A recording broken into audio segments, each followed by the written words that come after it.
যুক্তি তর্ক দিয়ে হয় না। তাই বাবা চলুন আমরা কিছু পড়াশুনো করি। চৈতন্য চরিতামৃত, চৈতন্য ভাগবত, চৈতন্য চরিত, এই সমস্ত গ্রন্থগুলো শুধু পড়ে যান না। দেখুন না, পরমানন্দ পেতে গেলে আলাদা করে টিভি সিনেমা দেখতে হবে না, আনন্দ পেতে গেলে ইউটিউব খুলতে হবে না। জ্ঞানের মতন পরমানন্দ কোনো জিনিসে হয় না।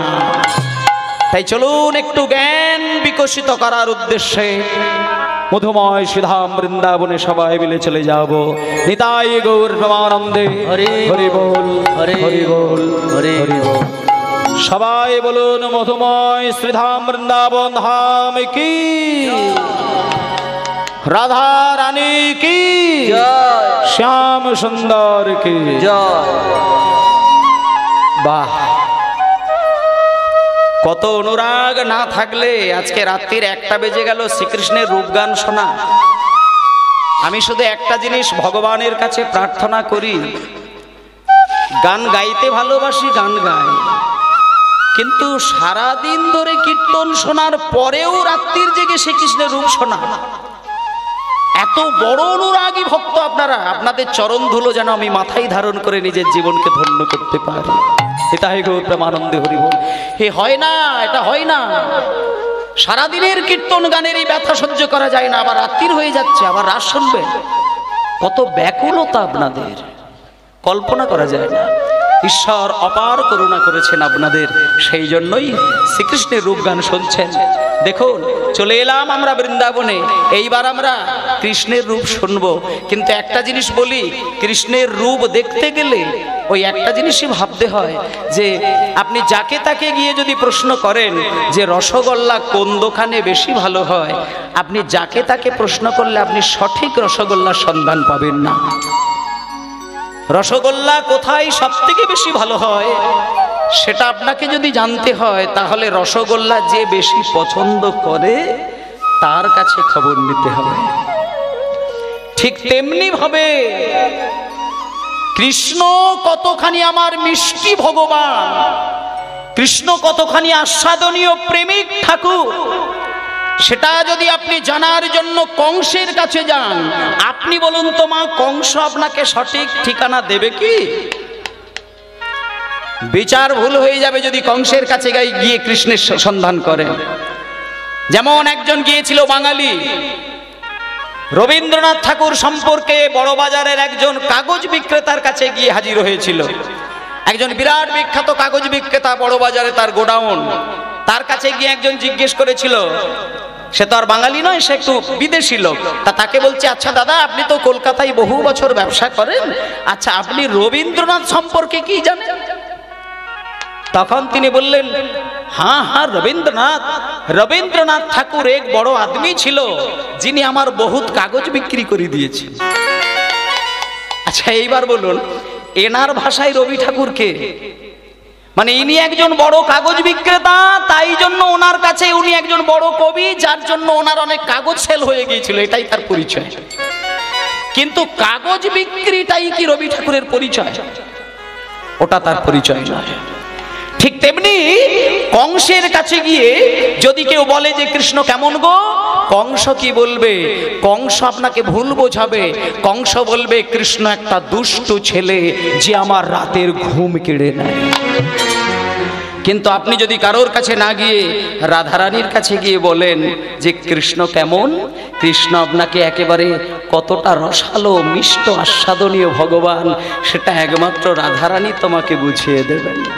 তাই ওমা, চলুন সবাই মিলে আমরা একটু রাধারানীর কাছে গিয়ে প্রশ্ন করি যে কৃষ্ণ কেমন। ওমা, আজকে রাধারানী বলবেন কৃষ্ণ কেমন। রাধারানীর শাশুড়ির নাম কি ছিল মা? জটিলা। আর ননদীর নাম কুটিলা। জটিলা কুটিলা থাকে বলেই রাধারানীর ইচ্ছে হলেও কৃষ্ণকে ডাকতে পারে না। দরজার কাছে গিয়ে জটিলা কুটিলাকে দেখেই আবার পিছন ঘুরে চলে আসে।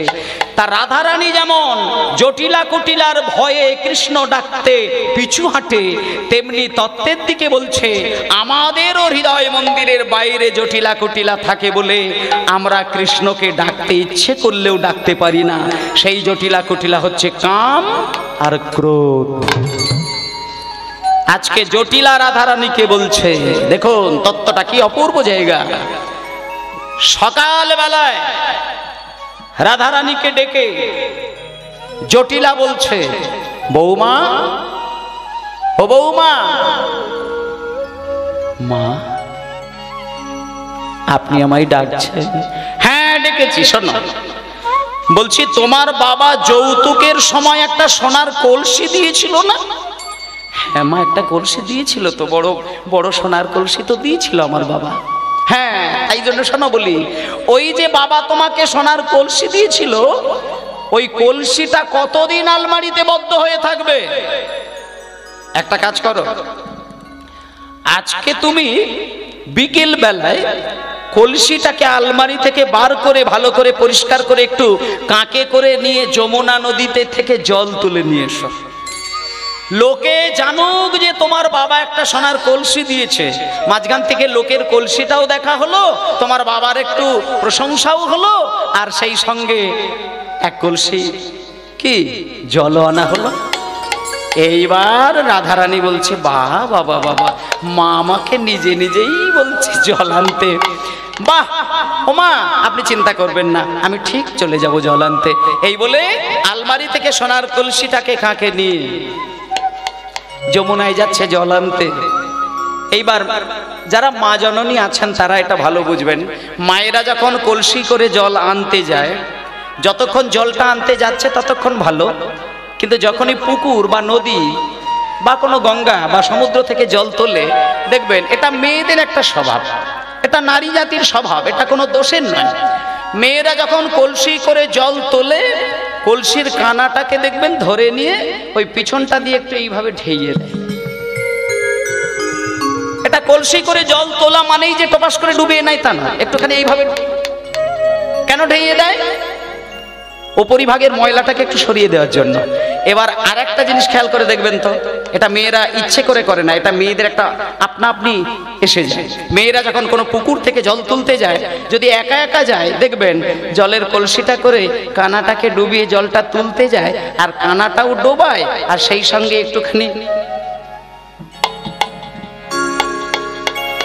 মানে কেউ আমায় দেখতে পাচ্ছে না তো, এটা মেয়ে ছেলেদের একটা স্বভাব, মানে জল তুলতে গেলে একটুখানি এদিক ওদিক তাকান, তুলে নিলাম। এবার আজকে রাধারানীও সেই কাণ্ড ঘটেছে, সোনার কলসি করে জলটা তুলতে গিয়ে কলসিটাও ডুবিয়েছে, আর একটুখানি পিছন দিকটা তাকাতে গেছে। আর যা না পিছন দিকে তাকাতে গেল, ওই দৃষ্টি সোজা চলে গিয়েছে কদম গাছের তলায়। এবার কদম গাছের তলায় গিয়ে, কদম গাছের তলায় এমন একটা উজ্জ্বল রত্নকে দেখলে, সেইখান থেকে দৃষ্টি ফেরাতে পারে না। সেই রত্নটা কি? সেই রত্নটাই কি? এটাও আপনারা জানেন যারা বৈষ্ণব পদাবলী পড়াশোনা করেছেন। নীল রত্ন কি নবঘন ঘটা, নখিলে নখিলে নহে সেনা অঙ্গের ছটা। নখিলে নখন নহে সেনা অঙ্গের ছটা, নীল রত্ন কি নবঘন ঘটা। মানে একটা উজ্জ্বল নীল রত্ন। আবার কখনো কখনো দেখছে না একটা ঘন মেঘের ঘটা। নখিলে নখন নহে মানে দেখেও দেখেও যেন দেখা মেটে না, সেনা অঙ্গের ছটা। এবার মা আসল জায়গাটা আসছে, যখনই সঙ্গে সঙ্গে একটুখানি চলে গেল কদম গাছের তলায়, এবার ওই নয়নে নয়নে নয়নে নয়নে কখন যে দেহ থেকে তার মনটা বেরিয়ে গিয়েছে সেটা রাধারানীর হুঁশ নেই। এবার রাধারানীর যখন মন চলে গিয়ে খিচ্ছে কদম গাছের তলায়, হাত থেকে সোনার কলসিটা ছেড়ে গেল।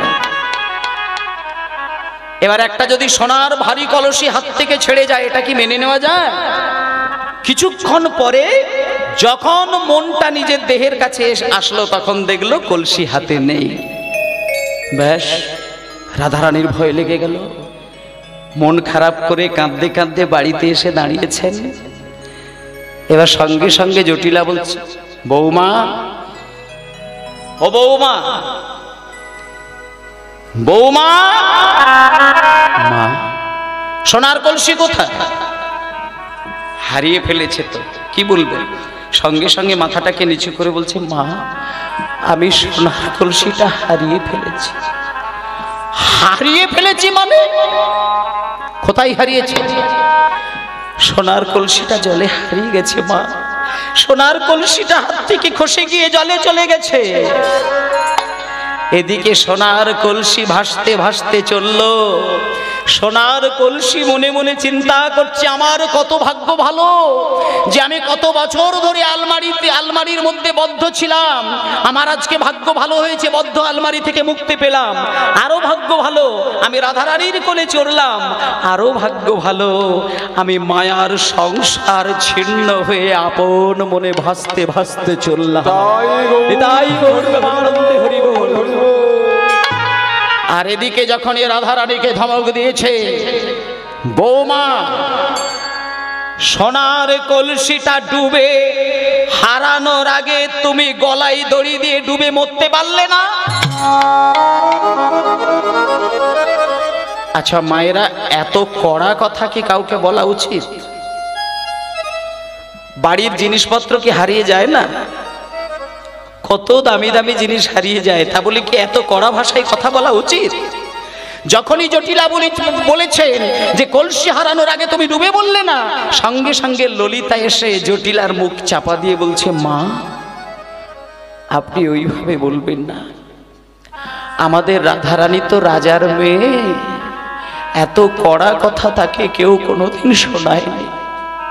সে অনেক আদর দিয়ে বাবা মানুষ করেছে। মা আপনি সোনার কলসি হারিয়েছে বলে গালিগালাজ দিয়ে আমাদের রাধারানীকে কেন কথা বলছেন? আপনি মুখ বন্ধ করুন, আমি কথা দিচ্ছি। আপনি আমার উপরে দায়িত্ব দিন, আমি জিজ্ঞেস করব ও সোনার কলসি কোথায় হারিয়েছে। দরকার হলে ও যদি না বলে, আমরা ওর বাবার কাছে গিয়ে দুটো সোনার কলসি আবার আনবো। কিন্তু হাত জোড় করে বলছি, আমাদের রাধারানীকে ওইভাবে গালিগালাজ দিয়ে কথা বলবেন। জটিলা বলছে, হ্যাঁ হ্যাঁ হ্যাঁ, ওইভাবেই তো মাথায় তুলেছ তোমরা। যাও বুঝিয়ে বলো, দেখো কোথায় কলসি হারিয়েছে, আমার কলসি চাই। এইবার কাণ্ডটা দেখো। ললিতা রাধারানীর হাতটা ধরে একটু দূরে গিয়ে একেবারে বসে বসে বলছে, রাধে, এই রাধে, লোকে পেতলের কলসি হারালে কাঁদে, তুই সোনার কলসি হারালে কেন? হারিয়েছিস বল, কেন হারিয়েছিস তুই? লোকে সোনার কলসি হারায়, পেতল কলসি হারালে লোকে হাউ হাউ করে কাঁদে, তুই সোনার কলসি হারালি, কোথায় হারিয়েছিস রে, কোথায় হারিয়েছিস? আমায় কানি কানি। রাধারানী নীরব হয়ে দাঁড়িয়ে গেলেন।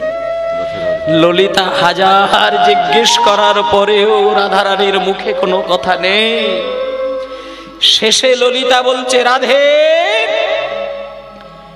তুই সোনার কলসি হারিয়েছিস মানে তুই তো বোকা মেয়ে ছেলে নস।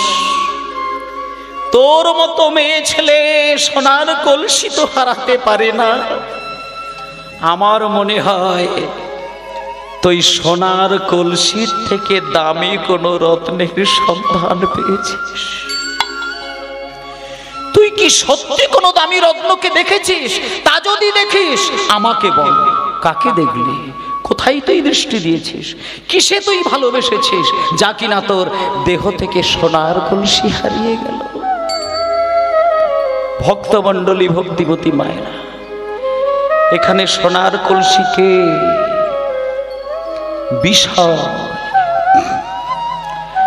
বিষয় রূপী সোনার কলসিতে আমরা আবদ্ধ।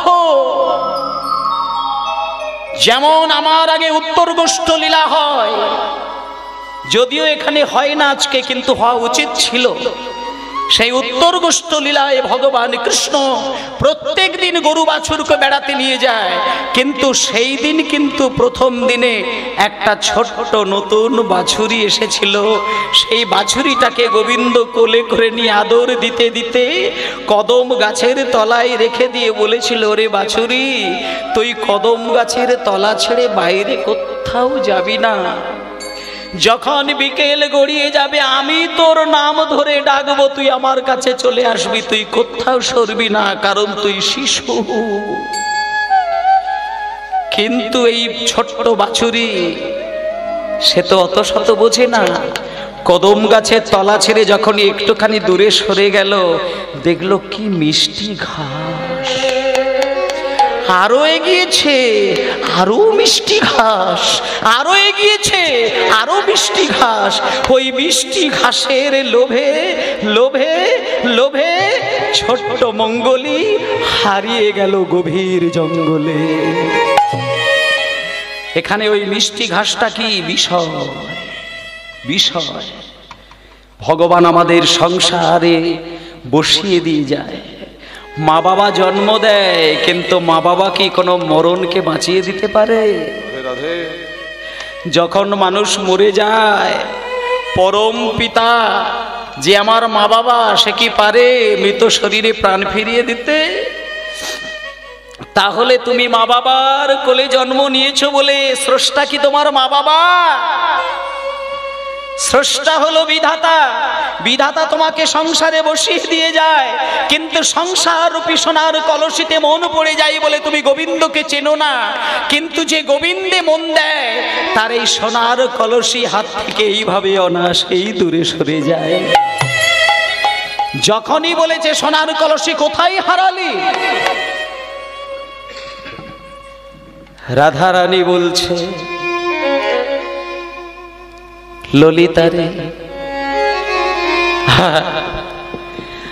আমি সোনার কলসি হারিয়ে এসেছি, তোরা শুধু সোনার কলসির দিকে নয়নে দিলি, কিন্তু তোরা ভালো করে চেয়ে দেখ সোনার কলসি যদি আমি জল ভরে আনতে পারি না। কিন্তু তো একবার আমার দিকে তাকিয়ে দেখ, যদিও সোনার কলসিতে আমার জল ভরা হয়নি, কিন্তু ওরে ললিতারে আমি আমার নয়ন কলসি ভরে নেছি। নিতাই গৌর ব্রহ্মানন্দে হরি বল।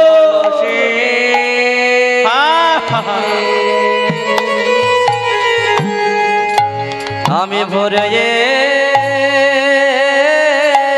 এনেছি ওরে ললিতা রে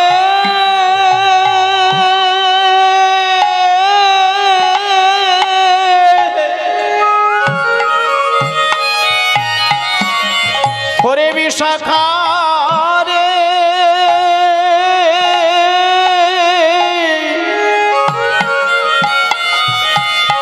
তো একবার আমার ভালো করে নয়ন পানে তাকিয়ে দেয়।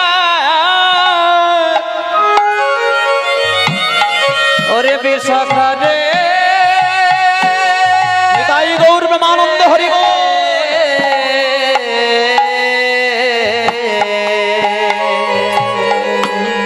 আহা, তত্ত্বটা দেখতে হবে, তত্ত্বটা।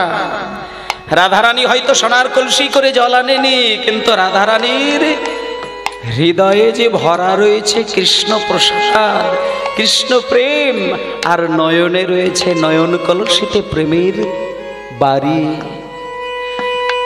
ললিতা বুঝতে পেরেছে যে রাধারানী নিশ্চয়ই তার প্রাণনাথের দিকে দৃষ্টি দিয়েছে।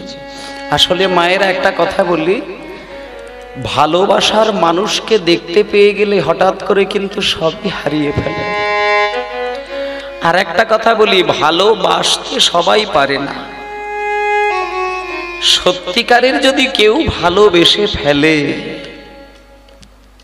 তার মধ্যে 10টা লক্ষণ প্রকাশ পাবে। ভালোবাসার মানুষকে পেলে যতটা আনন্দ হয়, ভালোবাসার মানুষকে হারালে 10টি লক্ষণ প্রকাশ পায়। এটা বাস্তব ঘটনা। মায়ার সংসারে অনেক মানুষ দেখেছেন, মানুষ হয়ে মানুষকে প্রচন্ড ভালোবেসে ফেলে, এতটাই ভালোবেসে ফেলে যে যাকে ভালোবেসে সর্বহারা হয়ে যায়। কিন্তু আপনি কি জানেন মা, আপনি যাকে ভালোবাসেন সে যদি আপনাকে চিরকালের মতো ব্যথা দিয়ে চলে যায়, তার জন্য আপনার হৃদয়ে 10টা লক্ষণ দেখা যায়। এই 10টি লক্ষণ কি জানেন? এই দেখুন, লালসা, উদ্বেগ, জাগরজা, তানবম, জরিমা, বৈহগ্গম, ব্যাধি, উন্মাদ, মোহ, মৃত্যু। এটা প্র্যাকটিক্যাল আপনারা নিজের জীবনে প্রতিফলিত করে দেখবেন। কোনো মা যদি সন্তানকে ভালোবাসে, হঠাৎ করে যদি মা শুনতে পায় যে সন্তান মারা গিয়েছে, আর মায়ের দেহে কি প্রাণ থাকে? আর সেই মা জননীর জ্ঞান থাকে? শুধু প্রথম লক্ষণটা হচ্ছে সন্তানকে ভালোবেসেছি, তাকে শুধু একবার দেখতে চাই, আমার সন্তান কোথায়, আমার ছেলে কোথায়, আমার ছেলে কোথায়, এটাকে বলছে লালসা। তারপরে উদ্বেগ, ছেলেকে না দেখতে পেলে উদ্বেগ সৃষ্টি হয়, 2 নম্বর হচ্ছে উদ্বেগ। তারপরে জাগরজা। দেখুন 10টা লক্ষণ: লালসা, উদ্বেগ, জাগরজা। জাগরজা মানে রাত্রির জাগা। তারপরে 4 নম্বর হচ্ছে তানবং।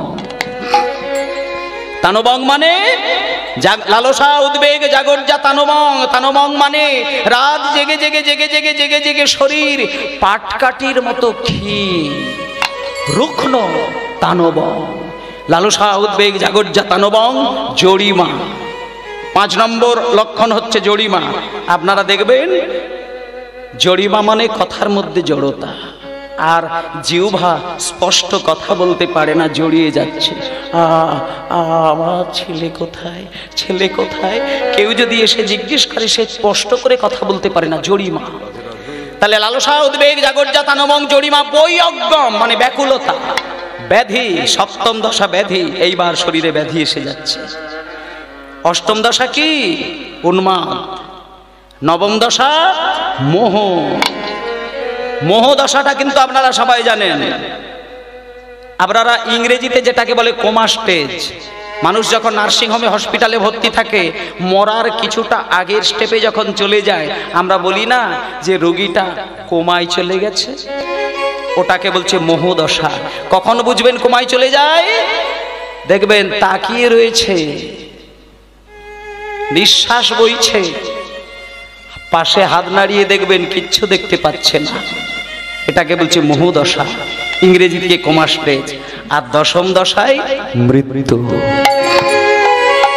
ভালোবাসার মানুষকে হারালে অনায়াসেই সে মৃত্যুবরণ করে, কিন্তু মরণের আগে যদি সেই মানুষটাকে আবার দেখতে পায়, তখন সব কিছু হারিয়ে মন প্রাণ সেই দিকে চলে যায়। আজকে রাধারানী সেই জিনিসটাই ঘটলো।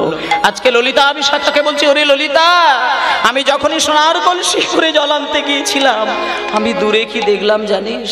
কি দেখলাম জানিস? শুনবি? শুনবি? শোন। কদম্বের কদম্বের বনে কি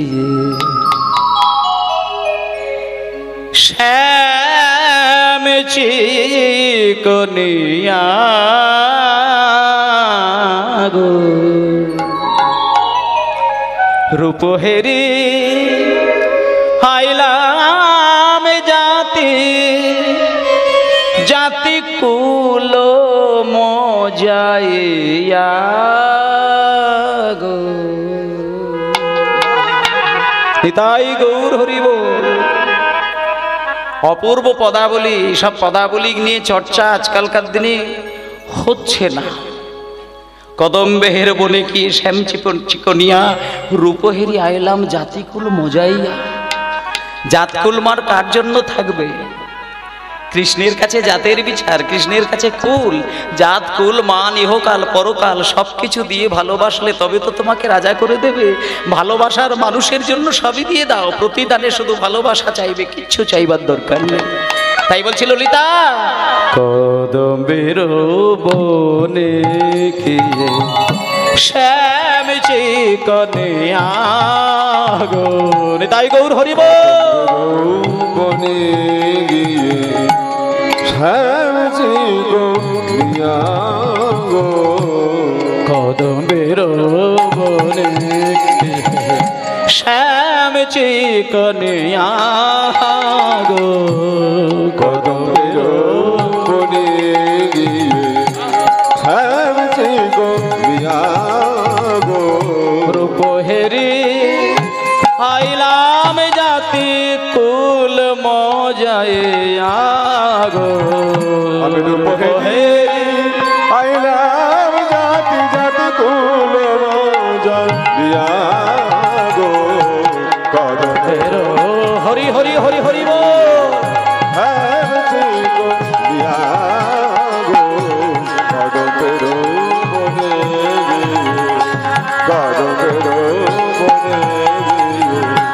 কদমের বনে গিয়ে। এইবার কৃষ্ণের রূপটা বর্ণনা করছেন রাধারানী। কদম্বের বনে শ্যাম চিকনিয়া, আমার শ্যাম সুন্দর চিকন চাকন বেশে দাঁড়িয়ে রয়েছেন, দেখা মাত্র আমার রূপ যৌবন সব চলে গেল। এখন একটা কথা হচ্ছে, মায়েরা স্বামীর জন্য যদি রূপ যৌবন চলে যায়, এটা লজ্জা কিসের? একটা স্ত্রী স্বামীকে ভালোবাসবে, তার জন্য রূপ যৌবন ইহকাল পরকাল জাতিকুল মান দেবে, তার জন্য হাসি ঠাট্টা কিসে? বৃন্দাবনে রাধারানীকে সবাই কলঙ্কিনী বলেছে, তাতে রাধারানীর কি এসে যায়? রাধারানী অহংকার করত, রাধারানী গর্ব করে শুধু একটা কথা বলতো, লোকে আমাকে কলঙ্কিনী বলে। একটা কথা বলি মা, দুটো স্বামীর মর্যাদা যদি কোনো মেয়ে সঠিকভাবে দিতে পারে, তার মতো পতিব্রতা নারী এ পৃথিবীতে হয় না। দুই স্বামীকে মর্যাদা দিতে হবে, একটা হচ্ছে দেহপতি আর একজন হচ্ছে গোলগতিপতি। দেহপতিকে ছেড়ে দিয়ে গোলগতিপতিকে নয়, গোলগতিপতিকে ছেড়ে দেহপতিকে নয়। এখানে নারী অর্থে কে? শুধু মেয়ে ছেলে আপনারা নয়। একটা কথা জানতে হবে, এই পৃথিবীতে যত জীবাত্মা সবাই নারী, একমাত্র পরম পুরুষ পরমপতি হচ্ছেন ভগবান কৃষ্ণ। নারী অর্থে শুধু আপনারা নয়, এখানে আমি পুরুষ আপনি নারী, এটা আমাদের এই মোহময় মায়ার সংসারে লিঙ্গভেদ। কিন্তু পরম পুরুষ বলতে ঈশ্বর, বাকি প্রত্যেকটি জীবাত্মা হচ্ছে নারী। একমাত্র পরমপতি ভগবান শ্রীকৃষ্ণ, তাকে ভালোবাসতে হবে।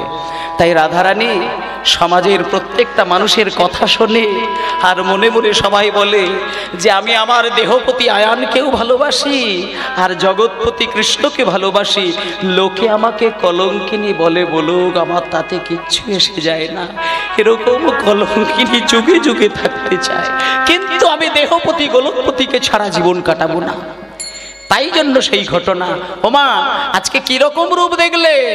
চূড়ার পরে মত ময়ূরের পাখা, চূড়ার পরে মত ময়ূরের পাখা, চূড়ার পরে মত ময়ূরের পাখা, চূড়ার পরে মত ময়ূরের পাখা, মদন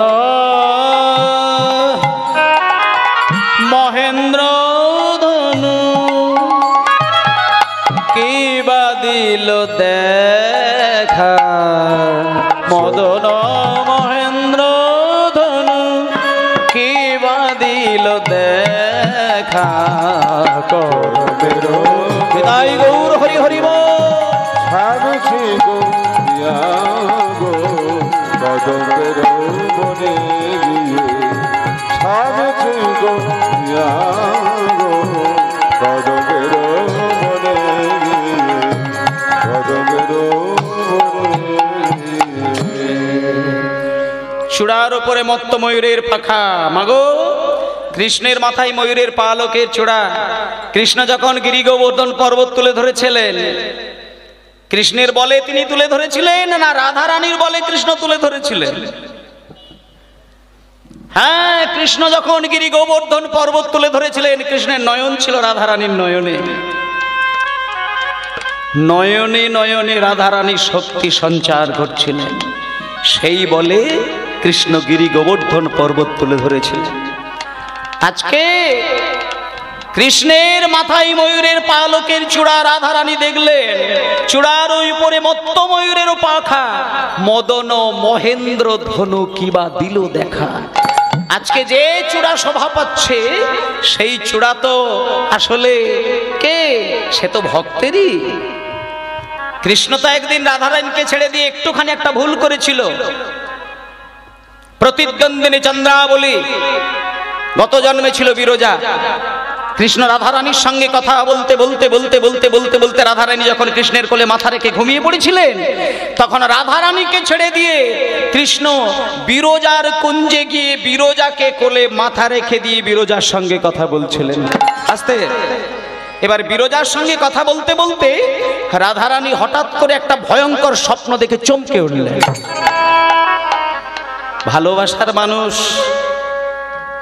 মন যদি অন্যদিকে গড়িয়ে দেয়, আলাদা করে মানুষের কাছ থেকে খবর নিতে লাগে না।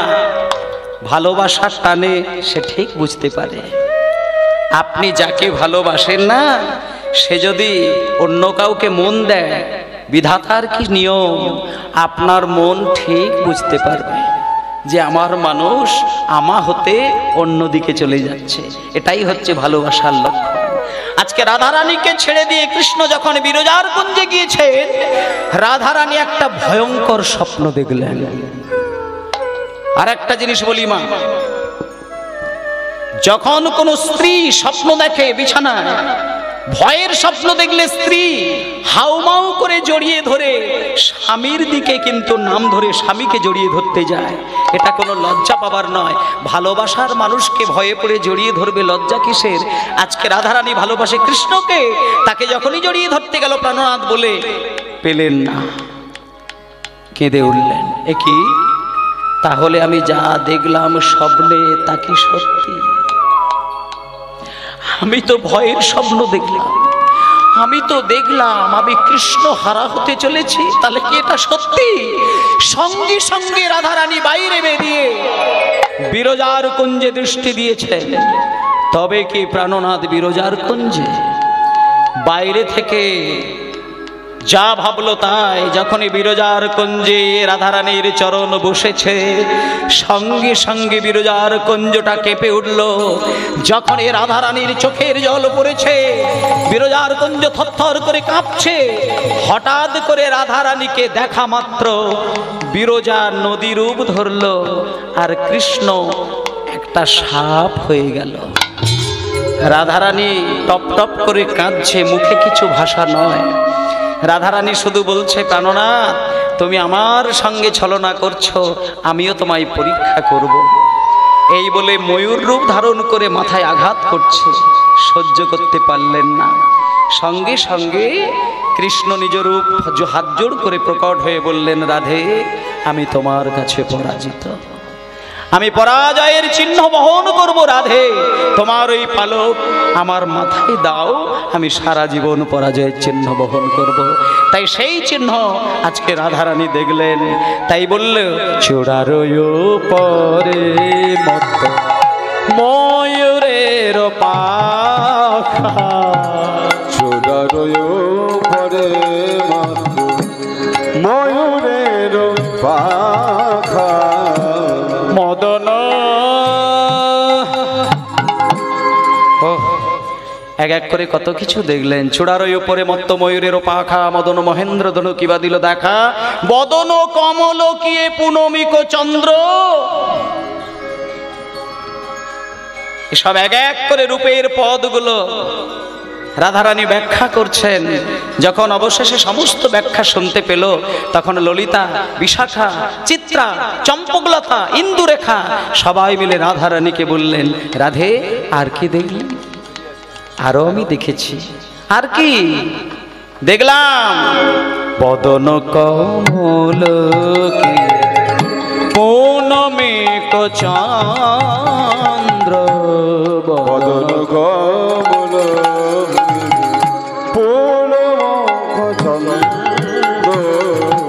অধর বান্ধুলি কিবা কিশলয় বন্ধ, অধর বান্ধবী কিবা কিশলয়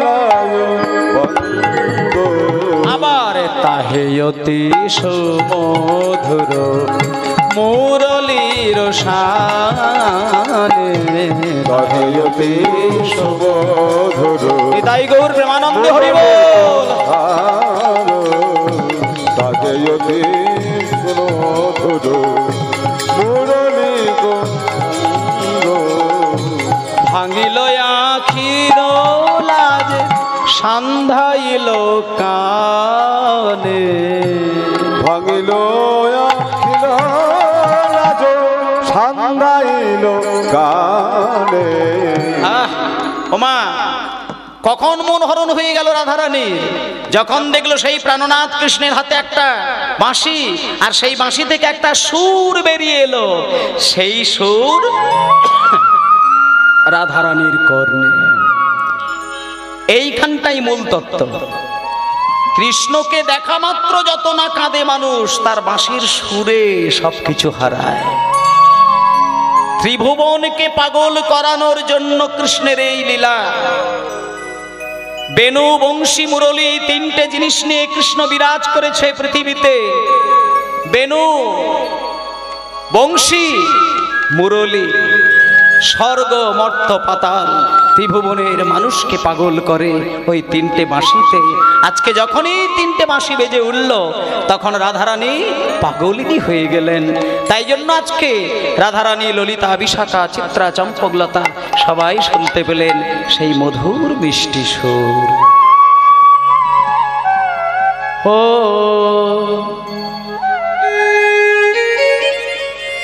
একটা বাঁশির সুরে জগৎ মোহিত হয়ে যায়। ও মাসি রে ও রে ওরে কালার বাঁশি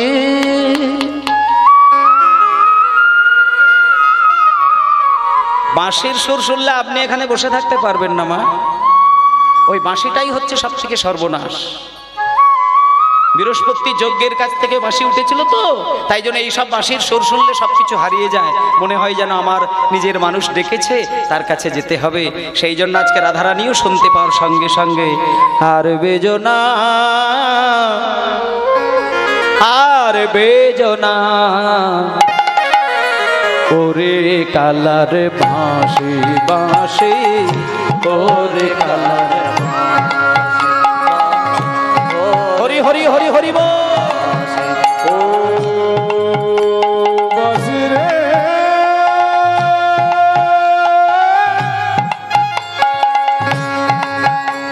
ওরে কালার বাঁশি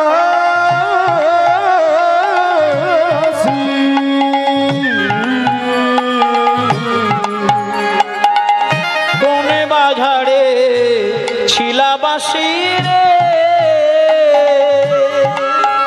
ওরে কোন বাঁশারে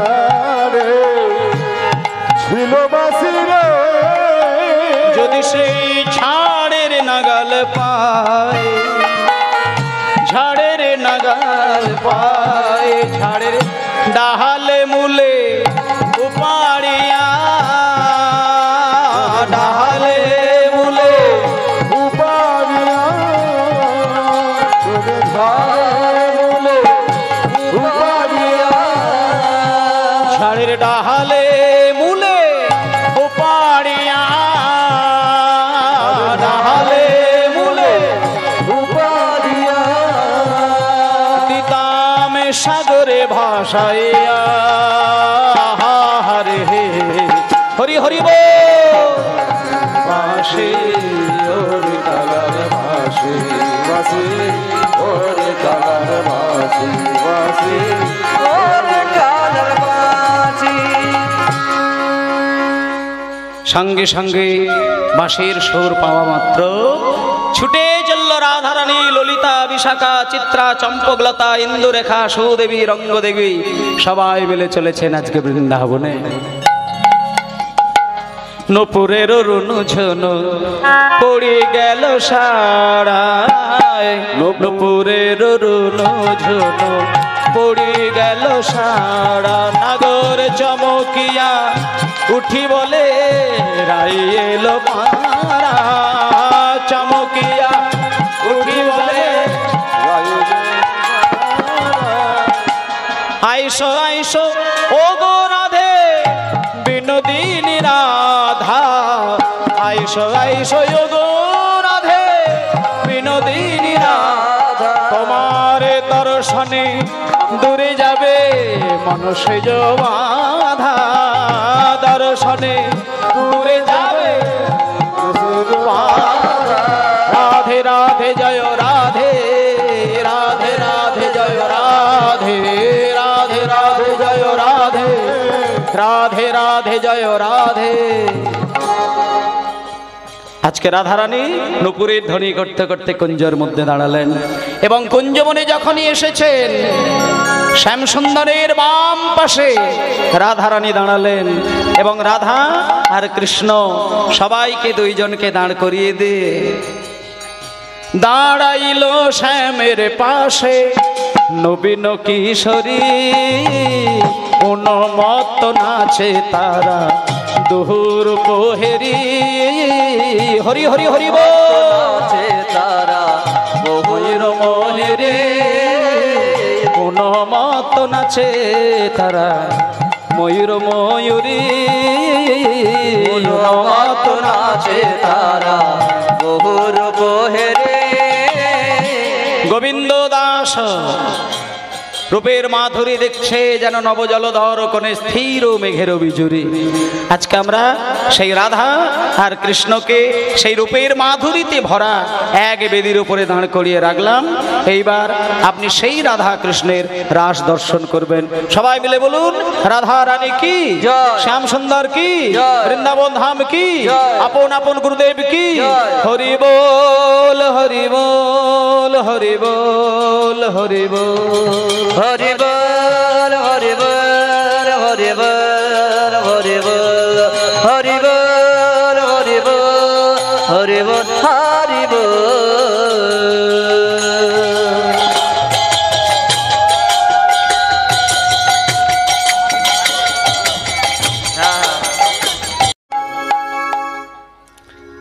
সবাই মিলে আজকে একটু বৃন্দাবনে যাব। হরে রাখাল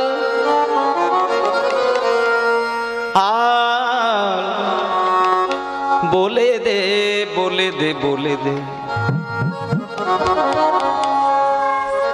একটা লাইন, হরে রাখাল আমায় বলে দে রে বলে দে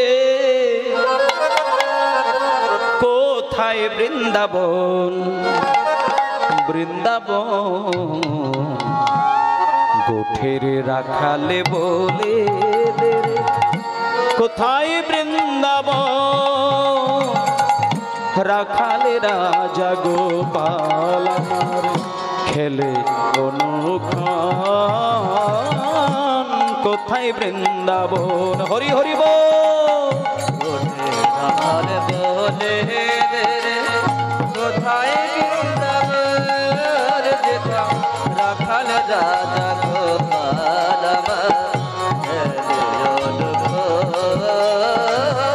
কোথায় বৃন্দাবন। দিনে রাতে মিলনের আসে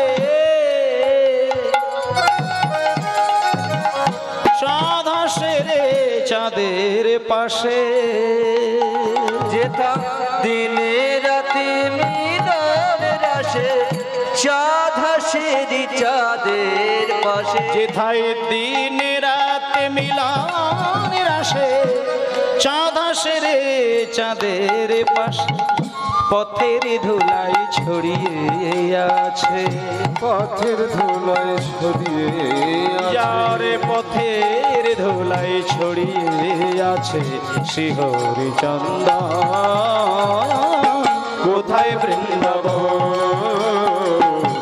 গোঠের রাখাল বলে দে হরি হরি হরি রাখাল রাজা গোপাল হেলে অনুক্ষণ, কোথায় বৃন্দাবন বল কোথায় বৃন্দাবন।